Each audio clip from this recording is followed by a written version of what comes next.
Всем привет! Ну, по моим подсчетам, мы давненько не готовили плов, поэтому изготовим. Поехали! Обильно помешан, чтобы не прилипали после закидывания ребрышек.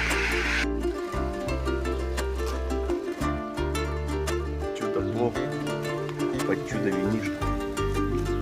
Выходной для пота. Ну и обязательно должен показать